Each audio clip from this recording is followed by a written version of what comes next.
So, first of all, one of the things which happened in the recent years, in the past, is people started moving from waterfall model towards agile product development model, where the focus has been towards iterative and incremental development.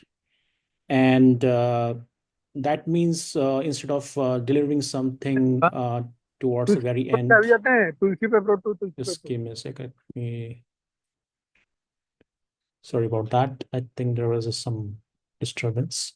So instead of delivering everything towards the very end, people started delivering in terms of the sprints, in terms of whenever some feature is done. However, what I've seen is that even though people were working in terms of the sprints, in terms of the 2 weeks of cycle, but if we were thinking about moving towards production, then that also still it used to take some time. So sometimes it used to take around a couple of months to towards up to 6 months. So even though we can say that the product was developed in an incremental and iterative fashion, but then if you talk about moving toward to in the hand of the user, then it was taking a lot more time, and that can be a big problem as well. Fine. So let's let's try to see like what are some of the reasons why people don't really deploy uh, an increment into the production or the into the production directly. So one of the things which may happen is that there is no perceived value in deploying the incomplete product, and that may happen when there is a huge amount of focus on what exactly will be going as part of the total entire product, rather than thinking about what could be the first thing which a user might need. So instead of focusing towards that, when the focus is towards the whole product, then we try to implement anything and everything which may be there under our vision. And only when that is developed, we try to move it to the production. So that is one reason. Another reason is fear of reputational damage. In case the product didn't go the way it is expected, then it might harm the reputation.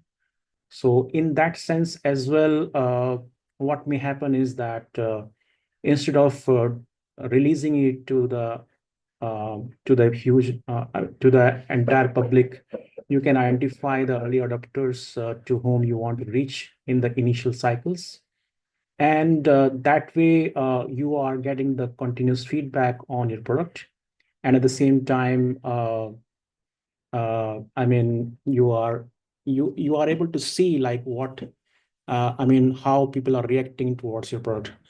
uh, Sometimes it becomes very important to really give something in the hand of the user rather than just showing some sort of mock-ups or some sort of uh, some sort of mock-ups actually. So if you if you take an analogy in that perspective, you may say that you can show an image of a banana to anybody, but that person will never get a taste of the banana till he eats it. So the similar thing happen from the product development point of view as well, till something reaches into the hand of the customer. um, People are not able to visualize the different use cases where the problem is, and what because of what reasons people don't want to use that feature, for example, or product. So it becomes important that it reaches sooner. We get to see the failure early, and then we are able to react on that faster.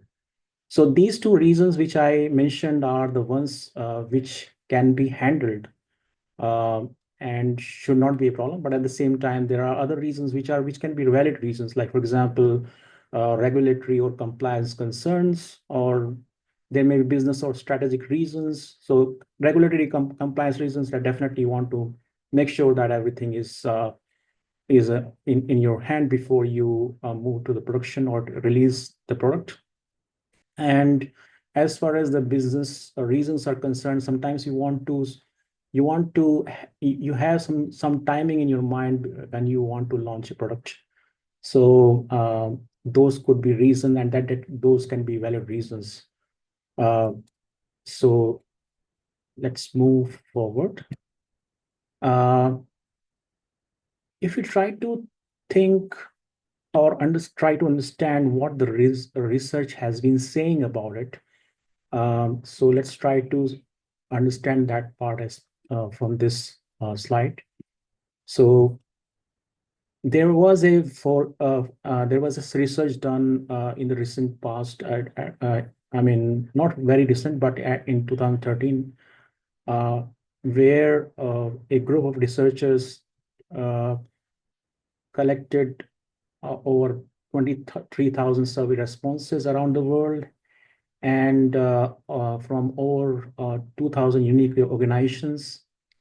And if you think about the kind of organizations they were startups from under 5 people, and then large enterprises which are having more than 10,000 people.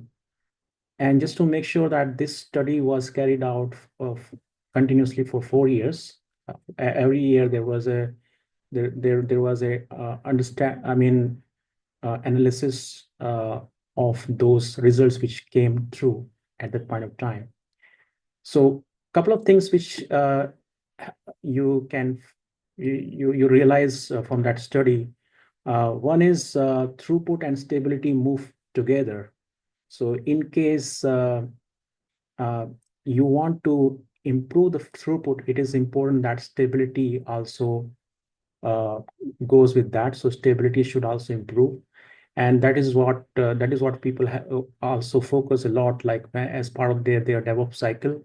They want to make sure that they are taking care of all the risks which can be there uh, as part of the release, as part of any deployment. And from the automated fashion, they try to reduce those occurrences as much as they can. As And then based on that stability, you improve the throughput as well. When I say throughput, I mean number of release deployments which can happen to the production.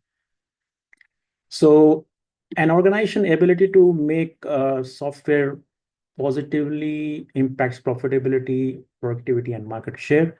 So these, I mean, based on this study, it came out that they are proportional. So in case you are actually really moving agile, so agile is not just the buzzword. The agile is all about uh, moving, ability to move quickly with ease. So when you are able to launch a product or a feature at your will, then that means you have that kind of agility to change, to act based on the change circumstances and scenarios.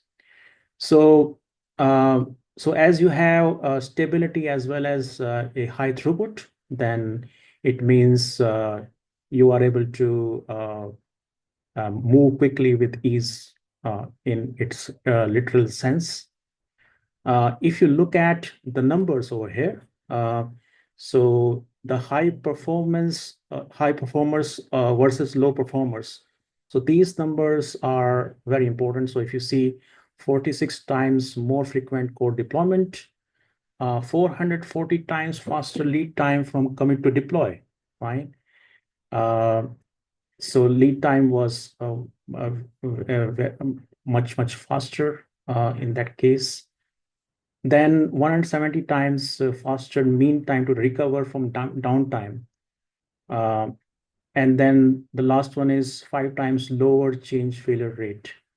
So So when I say change failure rate, it means that the likelihood of failing of a deployment is 1/5 than it is for the low performers compared to the low performers.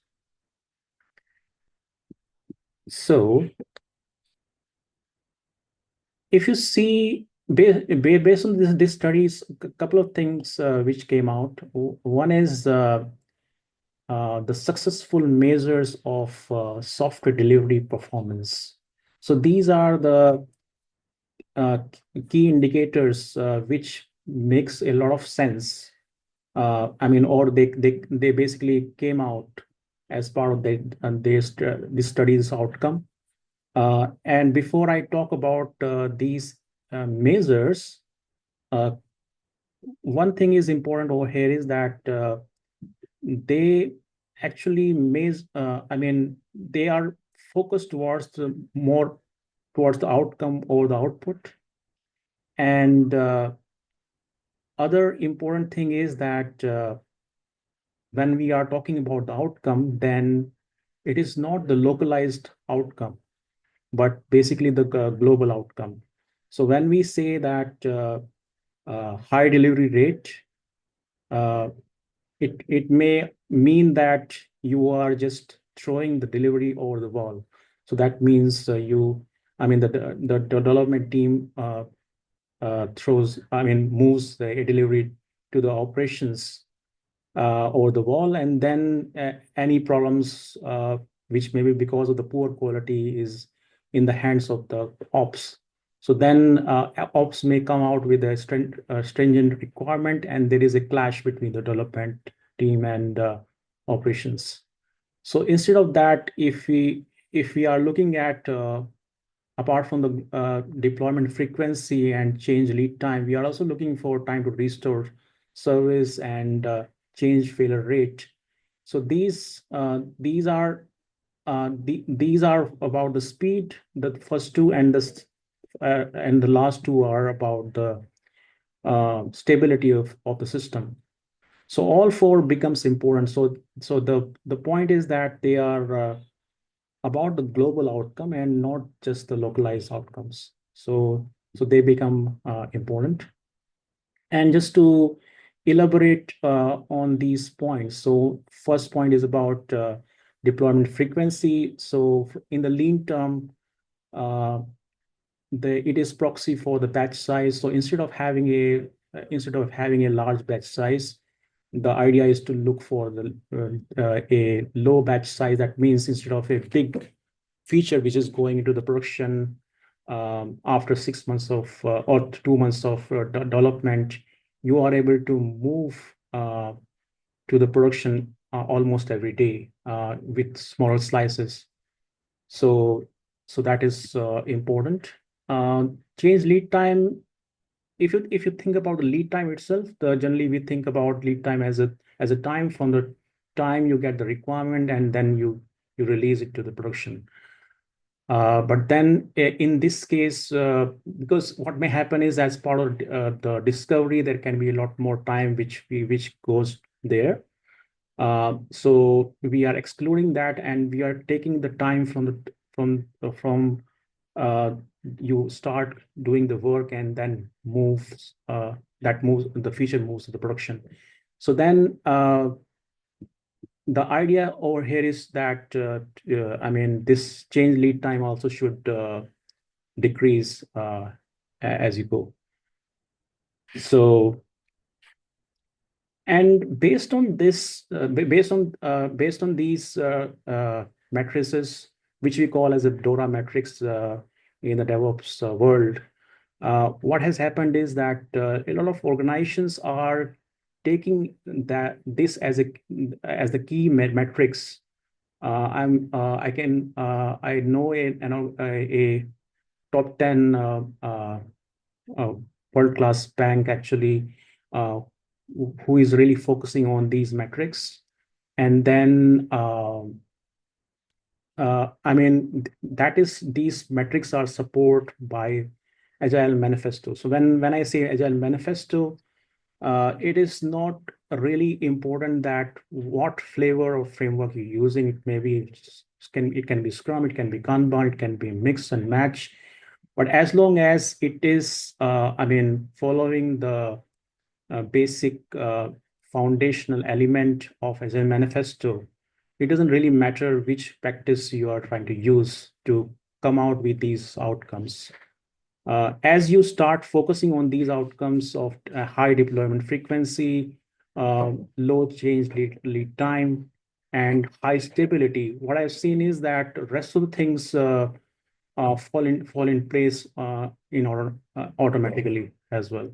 So instead of focusing the process part only and trying to see like where we are in terms of the maturity, we can see like how it is really helping the the business in moving towards their goals directly. So these metrics becomes uh, the targets, and then that is supported by the Agile Manifesto in moving towards them actually.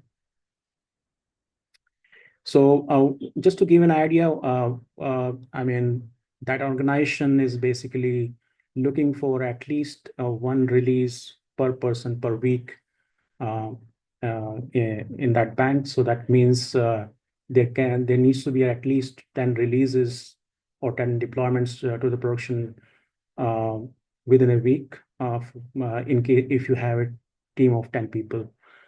And that is across the board. It's not just for one team, it is all teams. So this is just an example I'm just trying to give you, which is in a more regulated environment. But then there are other organizations which are even going higher in terms of the deployment frequency. So let's try to see like why does focusing on DORA metrics help? I mean, high throughput and high stability. So let's try to see that.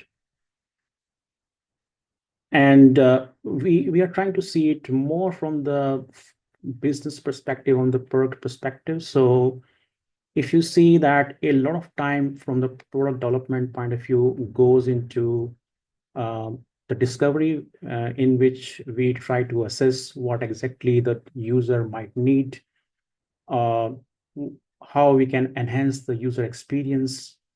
And in that, software may be one part of it, but there are a lot of other parts to this equation, and you try to think about enhancing the user experience. So during that discovery, there is some sort of learning which you get to see that, okay, based on these needs, that this is what we are looking for. And just to make sure that uh, whatever requirement we come out with, that may be a kind of hypothesis from our standpoint, which means that in case we do this, then this may help the users. But this is our hypothesis, which may or may not be true. And it is important that we remain humble about it, because at the end of the day, it is the user who is going to decide whether what we are thinking is working or not. Fine. So there may be some sort of learning here, but most of the learning happens after you get into the after you release the work.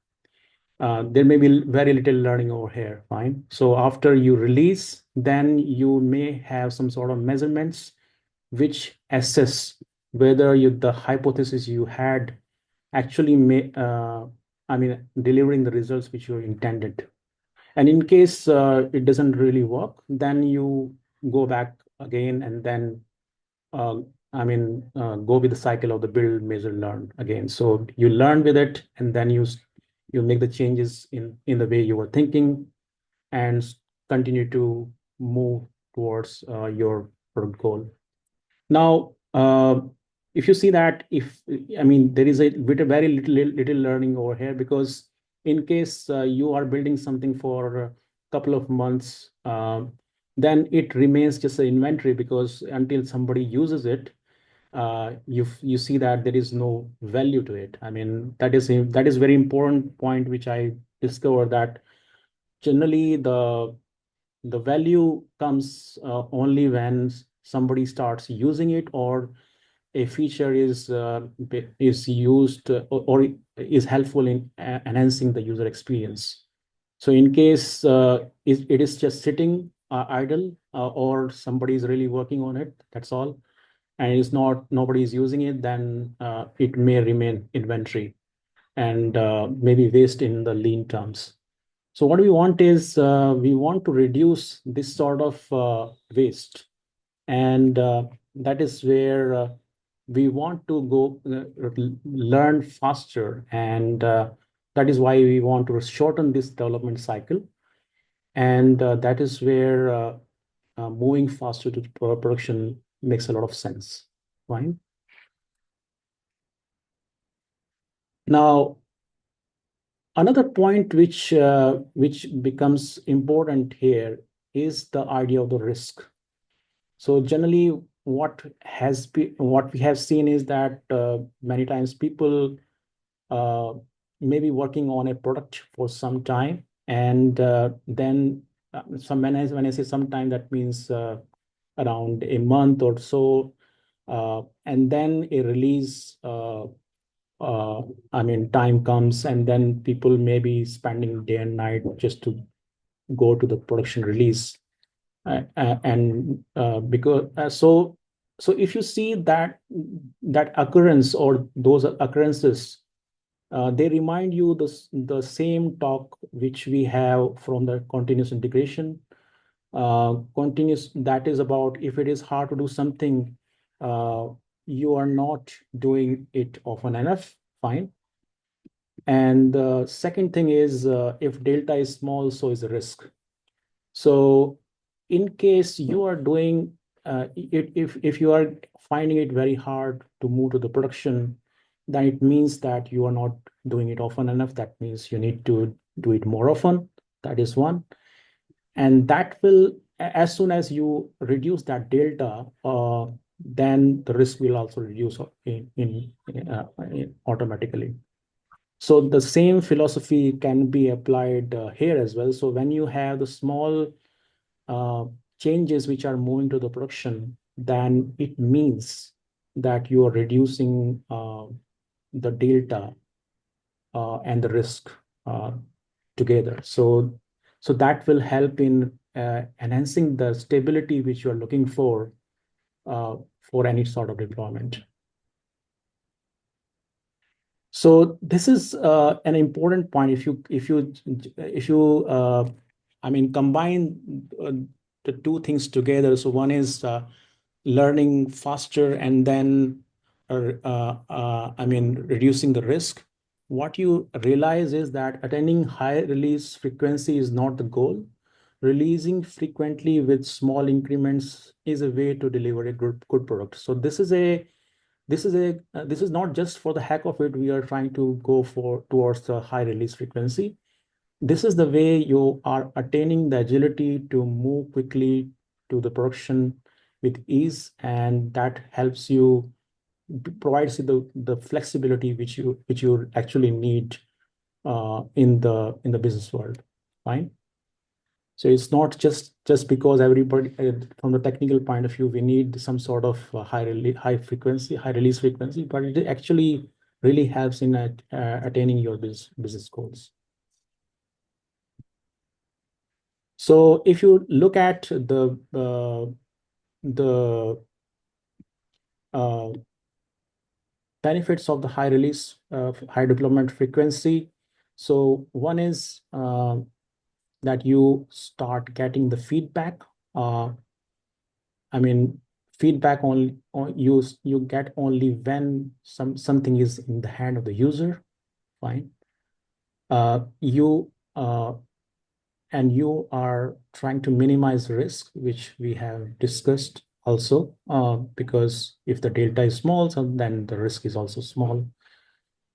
The team morale also improves. So think about a scenario where you are deploying once in a month, and rest of the times it is, I mean, you are having the daily stand-ups, and then only thing which you hear is that we are working on this. tomorrow also we are working on this, and day after tomorrow also we keep doing that work, fine. But then there is no such kind, no celebrations in between. And sometimes when you deliver that thing, it may happen that that delivery fails, and then the environment becomes terrible because of that.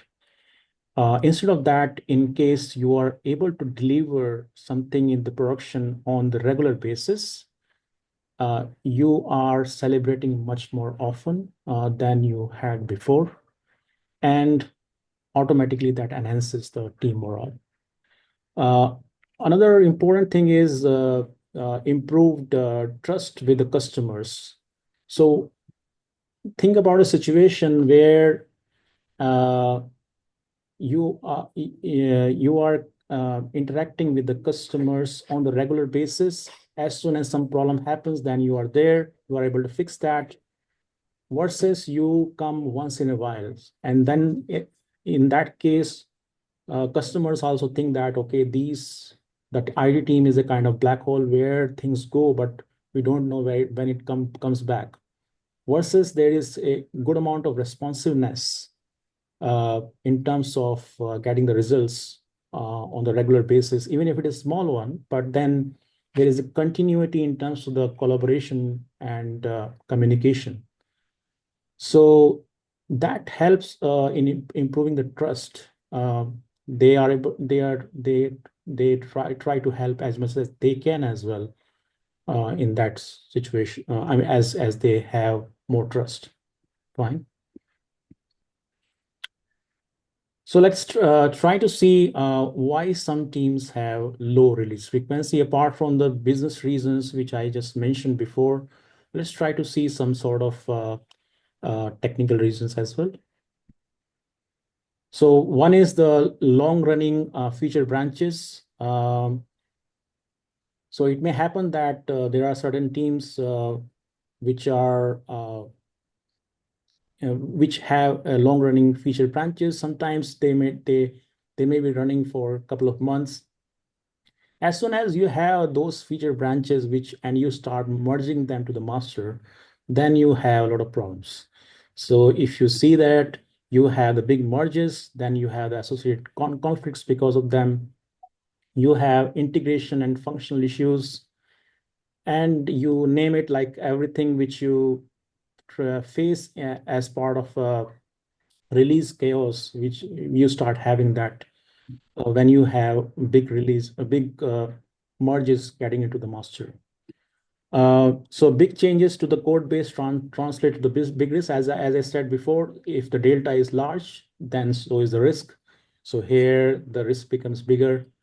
And so another thing is that users receive the value delivery late and thereby gets a chance to provide the feedback towards the very end. So in case the user gets the feature at the end only, so there is no time in between where he could have provided an early feedback. So that chance is gone. So it may happen that whatever you delivered may or may not suit to the taste of the user. So in some situation, it may happen that the user asks you to redesign things, and in other cases, it may happen that user is, I mean, for some reasons, we ask the user to deal with it actually and continue using the way it is. Fine.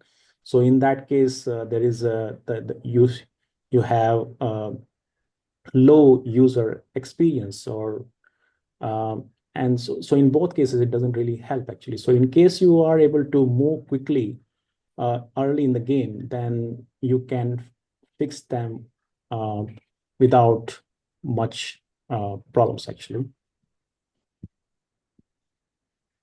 So this was one point which was about the around the feature branches merges, big feature branch merges. And these are the other reasons. So one is the high WIP and flat burn down chart. That's and these 3 points we will be discussing quickly. The second point is not having alignment as a team on the definition of value itself and the small increment, and not able to slice stories small enough. So let's move here and try to see like what high whip and flat burn down chart, how that they create problems. So I hope people might have seen this sort of thing. Like this is an example of the flat burn down chart where you are really developing for a long period of time, and then suddenly everything drops and everything finishes. So it may mean that you are working on the large slices here and nothing is actually getting delivered or getting done.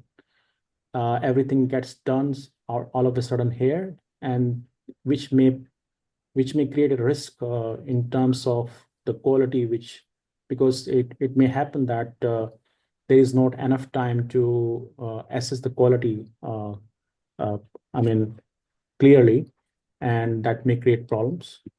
So this is another example. So the point is that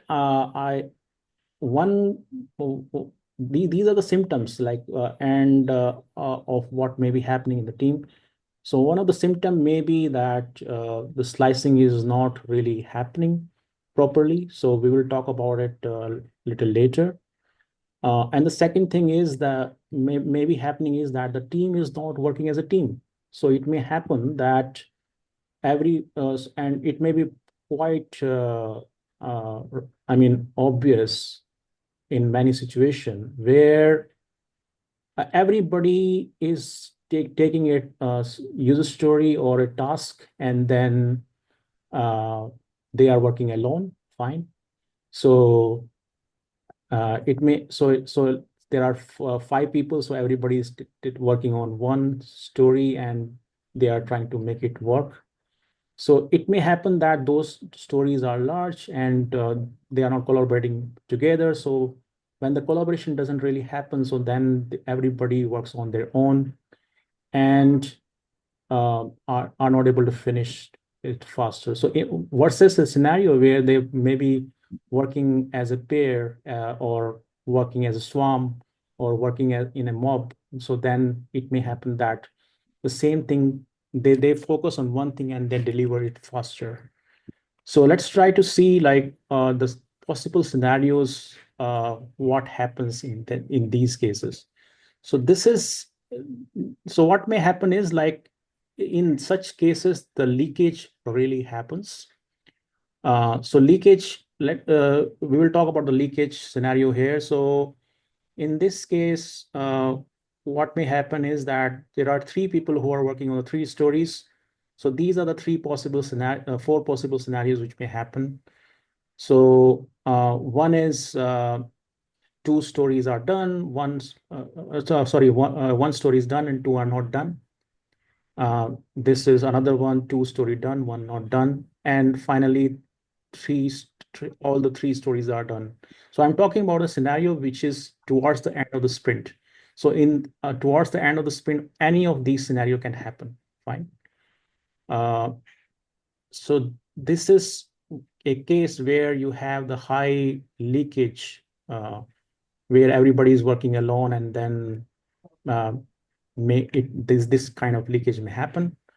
Versus a scenario where the team is working as a team, so it may they take one feature at a time, finish it together, take it another one, and then finish another one. So it may happen that in these kind of scenarios, the leakage, even if it happens, then it may be happening for one story and not so you can minimize the leakage in case you are working in this sort of fashion. Everybody is working alone.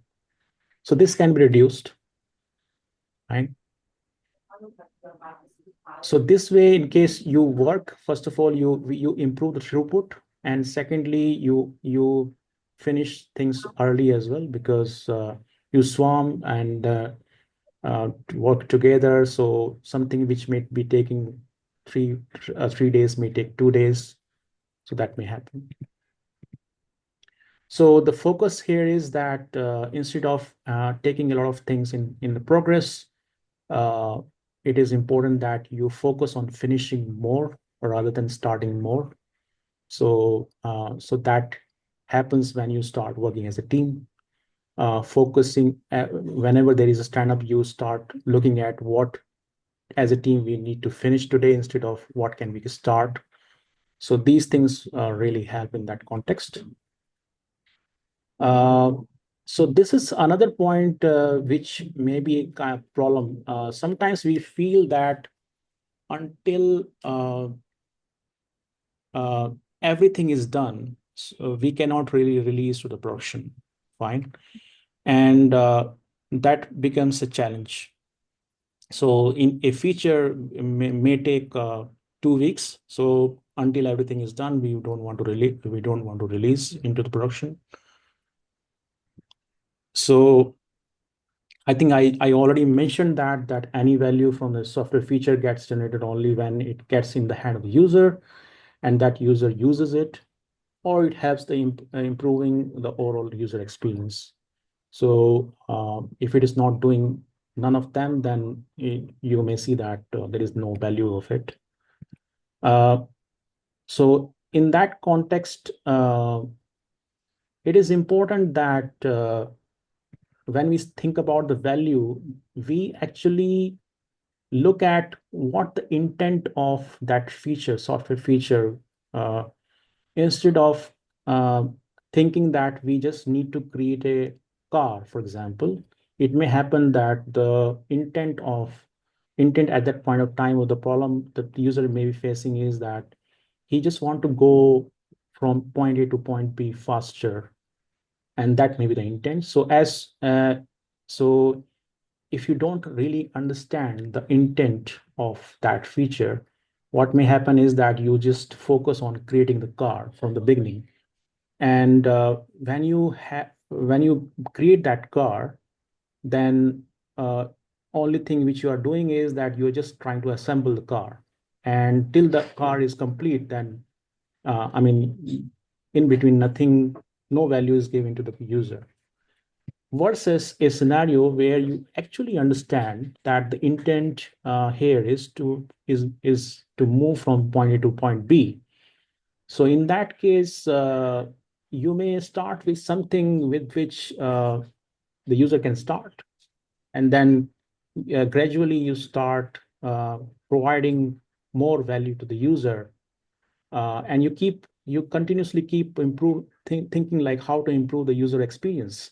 So you don't really stop. You don't stop that. You don't just say that as soon as the feature is done, I'm done.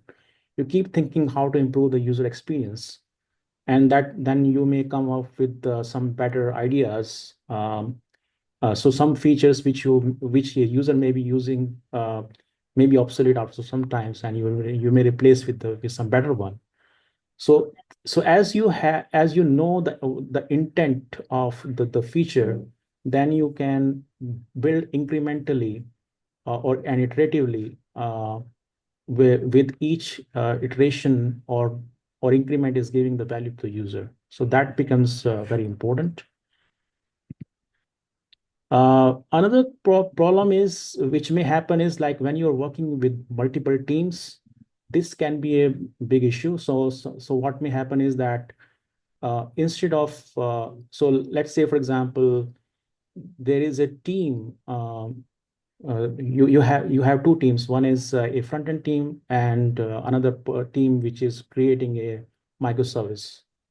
So that front end team may be creating the features in terms of iOS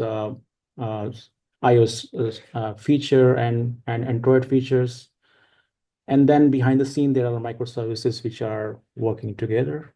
Um, so now what may happen is, in case you have two teams, so they may have separate backlog.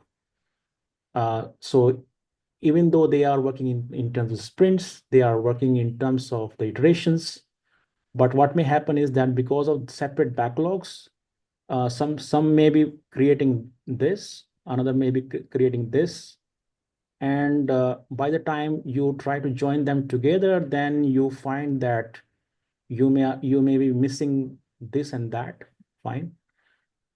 So they are working on something the front end team is not really interested in right now, or the whatever the microservices are given, they are not really supporting what they are working currently. So even though both teams are working, but then they are working in different directions, and it doesn't really make any sense from that if they do that.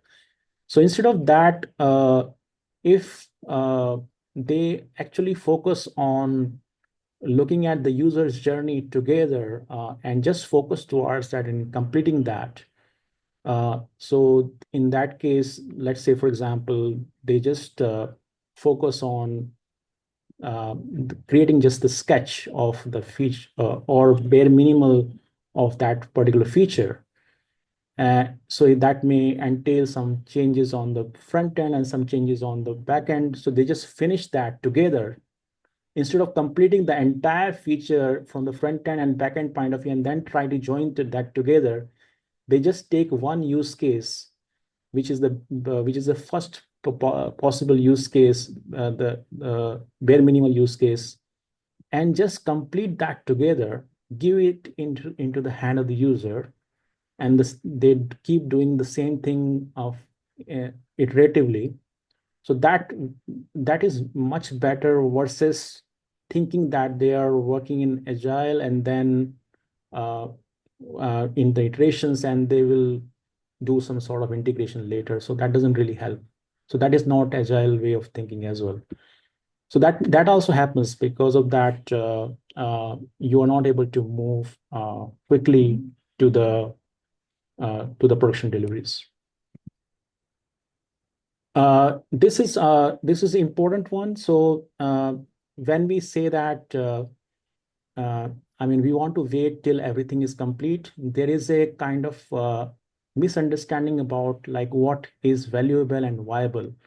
So valuable maybe something like uh, let's say I have a e-commerce website, and we were building a e-commerce website. In that website, we have a login feature, we have search feature. Right now I'm building the login feature only, so that is complete.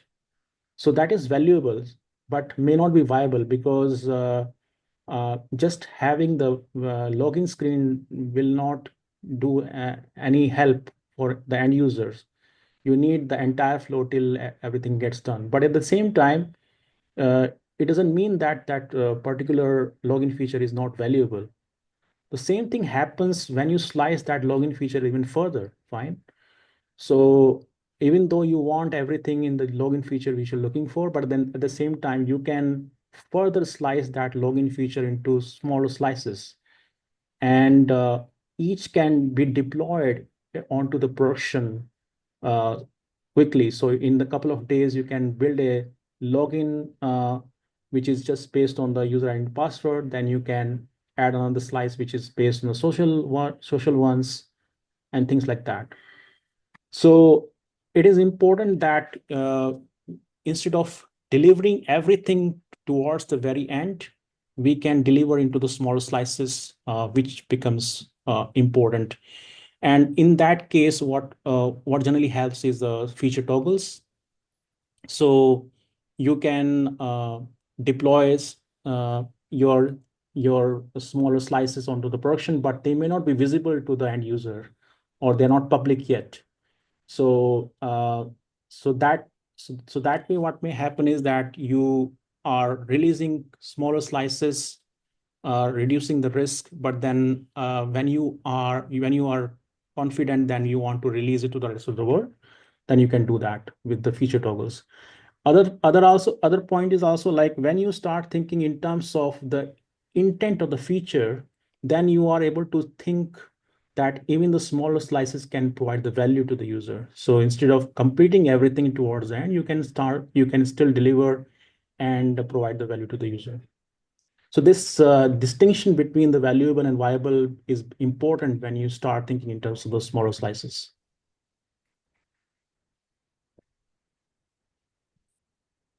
So here are, based on this discussion, there are some suggestions. So one is you can use short-lived branches or merge feature branches often to the master.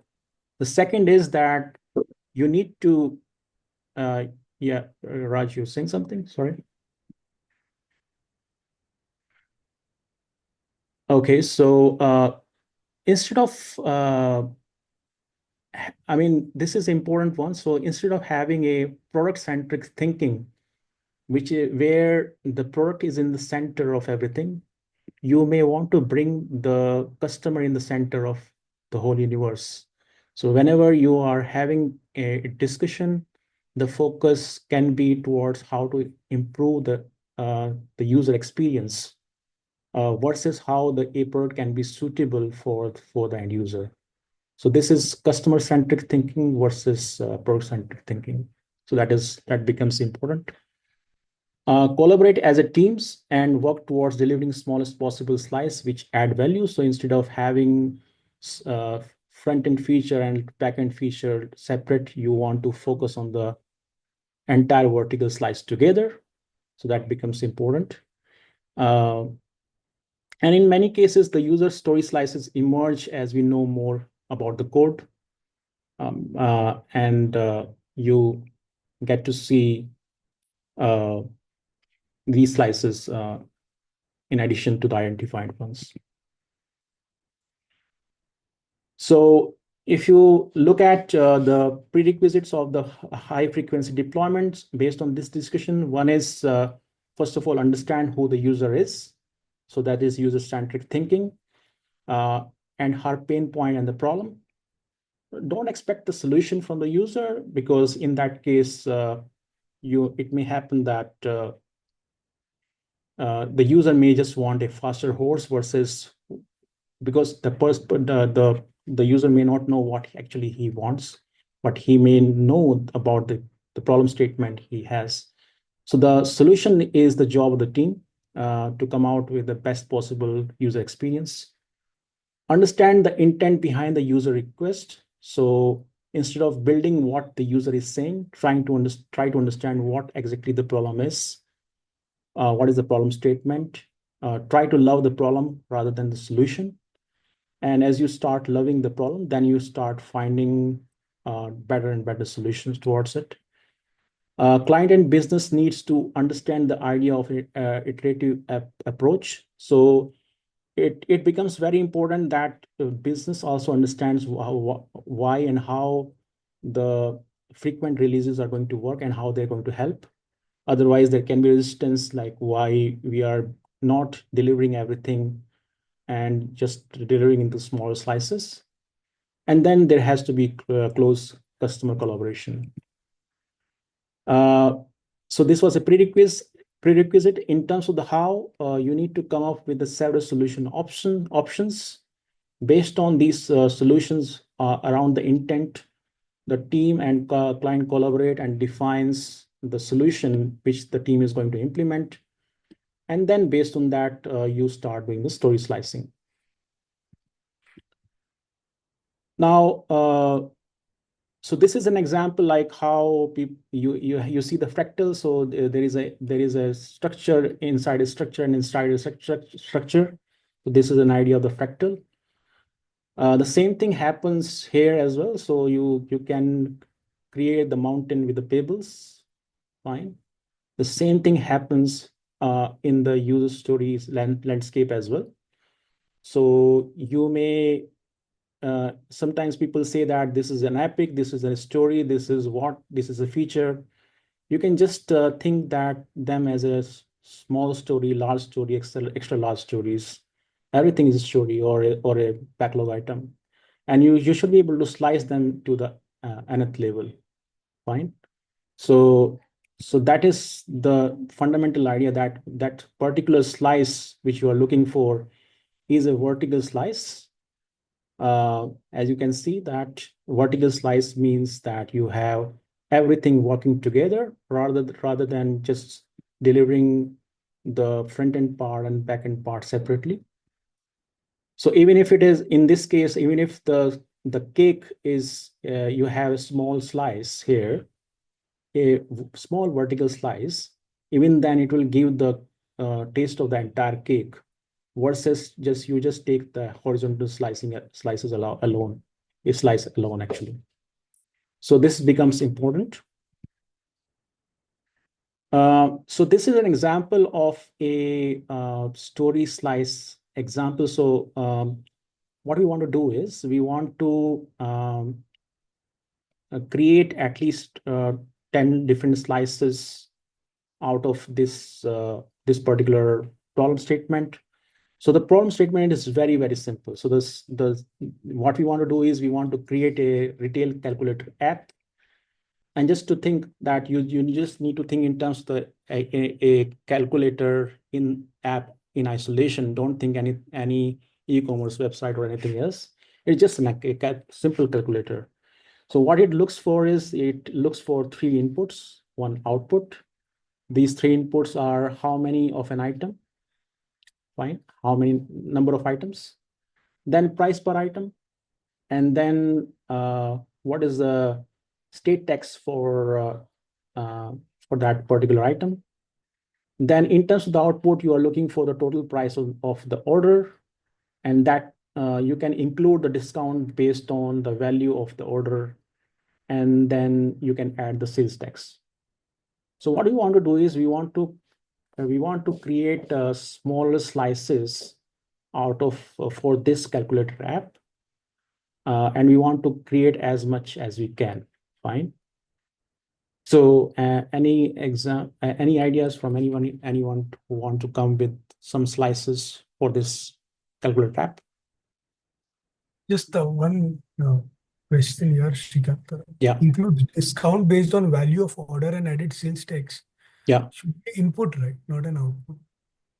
Or Yeah, this is an output. I mean, the output should include okay, the this it should discount include as the well. discount. Okay, okay, okay, Yeah. okay. Yeah. Hmm. I think the basic the first slice story would be the base simple calculation to include quantity, Mm-hmm. order value, Mm-hmm. and the tax details. That's the first. The discount part could be the second iteration Okay. or the second slice. Yeah. Once. Got it. I think But you did two slices. yeah, Anybody more to it? we could only focus on one state first, and Yes, then I think that's a good one. yeah. Very good one. Yeah. So just to I mean, if you see that uh, so there can be these many number of slices, and they are very, very thin slices. So first slice is a kind of walking skeleton of the solution which you are looking for. So walking skeleton is all about like you are able to join together the front end technology stack and the back end technology stack, and they are talking to each other, and they are able to just echo the quantity and the price. They just print the quantity and the price which you have entered. Fine. So this may be the first slice, which is just to create the walking skeleton. Then you calculate the order value for one state with hard-coded text state text. So you don't, because you're just looking for one state text, you just don't need to think about having some sort of variation. So you can just do the hard coding for that one state. So that is done. Then the third one is you can because is one is like you are adding the sales tax for So one solution may be like you are able to find the sales tax for every state, versus you can add the sales tax as well on your own. So you can say that this is the price, this is the sales tax which I know. You can enter that percentage, and that becomes the third slice. Again, the value is created there. The user can use it.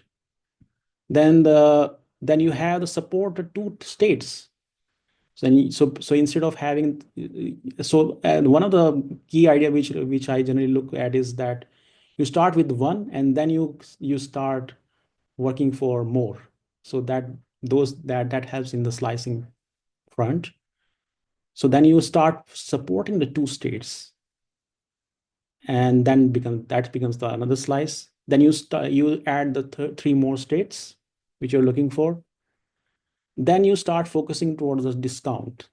Okay, so then the discount is first is the hardcore discount, and then you support the two discount. So this, then you can have the variation of the discounts as well. So you can enter the discount percentage, support discount, two discount levels, and then you have the validations as well as part of it. So all these can become the valid slices, vertical slices which you're looking for. So even though this is a very, very simple example, but then you see that there are tons of vertical slices which can come out of it. So I think it is only about like how we start thinking about it, and you start finding a lot of slices which can go to the production and provide the value to the user. Fine. So this is one example. Last example I just want to give before we finish is transition. This is a backend example. So what we want to do is we want to transition to a new database structure example. So in this case, what we do is first slice can be that today you can put out the new tables. So this is a first slice. Tomorrow you can start writing to the new tables and measure the performance and see how it is working. Fine. So that's second slice, which helps in assessing whether your new database structure is working well or not. The third one is you convert all the existing data into the next release and see how it really performs. Then you can make sure that nobody writes to the old structure. Then the fourth slice, this is the fourth slice. Then you can make reports and screen use the new data structure. All of these changes happen on the live releases. Then you can make the release that removes all the writes to the old structure. Now you have raw proper performance. You can see what happens when you are not double writing the data. And the last is you can eliminate the old structure in a separate release when you know it is safe. So again, instead of doing that everything together, you can go into the internal slices. And with each slice, you can always go back and revert to what has really happened, and you can make the changes which you want instead of finding that out at the very end. So again, this can be applied in the backend cases as well. Fine. So that's about it, actually. Any questions? I can take a couple of questions.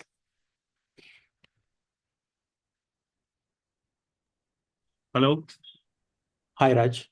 Hey, it's a good session. Just to share some of my experiences is Great, great.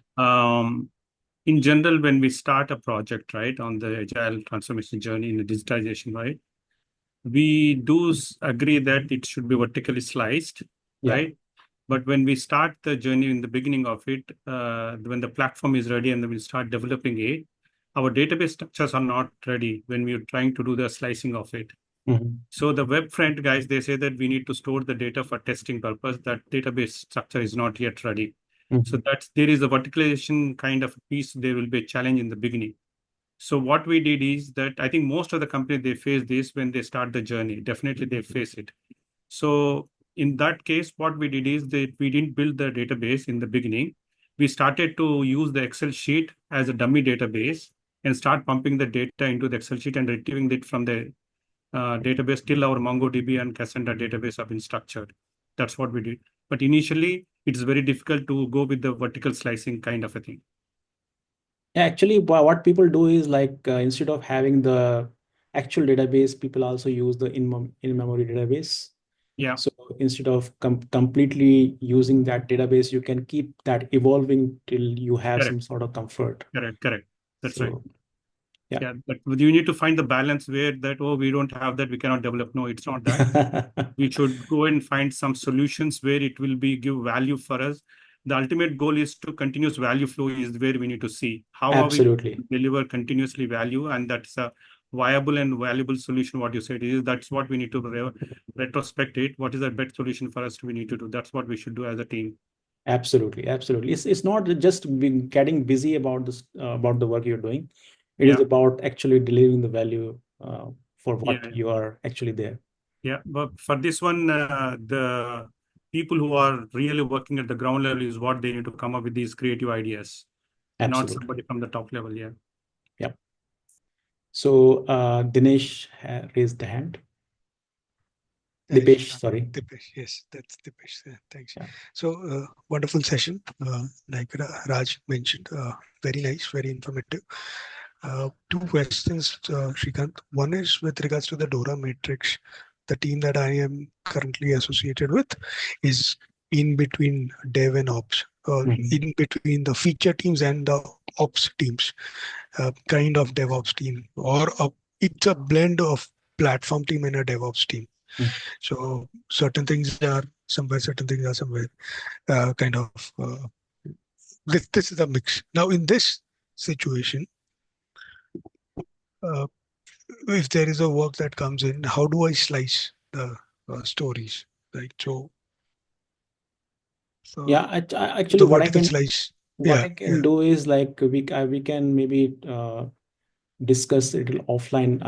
We can discuss it together because we need to understand what exactly more context. Correct. That's very obvious. You need some more context. I have your number, so I'll reach out to you. Thank you. Sure, absolutely. But nice session. Yeah, thank you.